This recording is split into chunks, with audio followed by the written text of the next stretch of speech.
Now let's cross stateside, and the US has started to test a swine flu vaccine on children and adults. The US Department of Health and Human Services hopes to vaccinate at least 160 million people by December. Well, for more on this, let's cross to our correspondent Priya Sridhar, who's in our Washington studio for us. Hello to you, Priya. So what are the hopes for this new vaccine?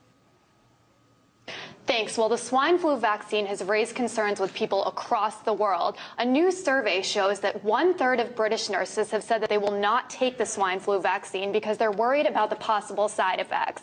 Now, the swine flu vaccine from back in the 1970s, which is supposed to be pretty similar to the one that's being offered today, has been linked to a neurological disorder called the Guillain-Barré syndrome. And joining me to discuss all of this is RT contributor and investigative journalist Wayne Madsen. Wayne, thanks so much for joining me. First of all, can you tell me who has taken the swine flu vaccine so far, and what have you heard about it? Well, apparently there has been a test community used already. We're also hearing that the vaccine that's being developed, they're saying it's not for everyone.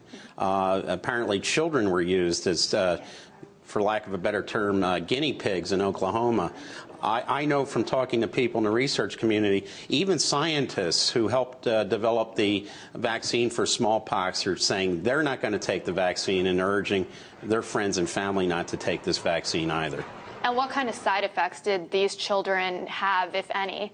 Well, contained in the vaccine is a component called thimerosal, which has been proven, half of it is composed of mercury, and it's been proven to cause not only Guillain-Barré syndrome, but also autism in young children. There's been several court cases because of past vaccinations due to the autism issue. And so how will the swine flu vaccine be offered? Will it be mandatory for people? What have you heard about that? Well, there was a conference here in Washington last week where we have two themes present. We have the research community, the medical community, saying, look, what we need to provide the public is good information and let them make the decision based on facts. We have the emergency community, the Homeland Security, Federal Emergency Management Agency people talking about forced vaccinations, forced quarantines, basically the politicians running the show instead of the people who are from the medical community and know much better about the threat of this particular influenza. And so how effective would a vaccine be if the majority of people decide not to take it?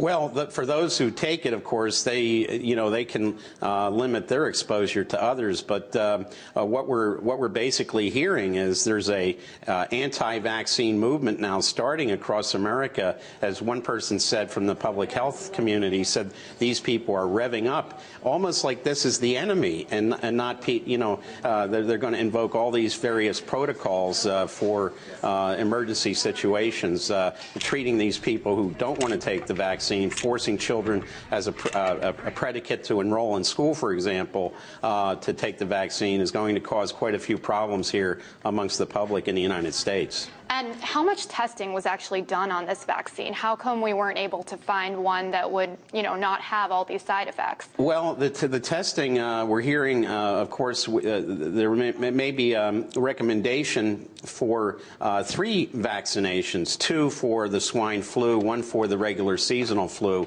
But we all know about the side effects from 1975 and 76, and therefore this vaccine, even amongst people who work in the medical community, is not considered safe. And when are these decisions likely to happen? When will they decide if this will be mandatory or not? We're hearing that this second wave of the flu for the Northern Hemisphere will strike sometime at the end of September and reach peak in October, possibly. This is actually what happened with the 1918 flu. It first cases in September, peaked in October, ebbed off in November. So we'll probably see this vaccination program come into full effect next month. Well, as we get closer to the deadline that they're supposed to be offering these swine flu vaccines, we'll be sure to keep you updated on anything we hear about it. But for now, back to you in Moscow. All right, Priya, many thanks to you and your guests for that. Priya Sridhar in our Washington studio for us there.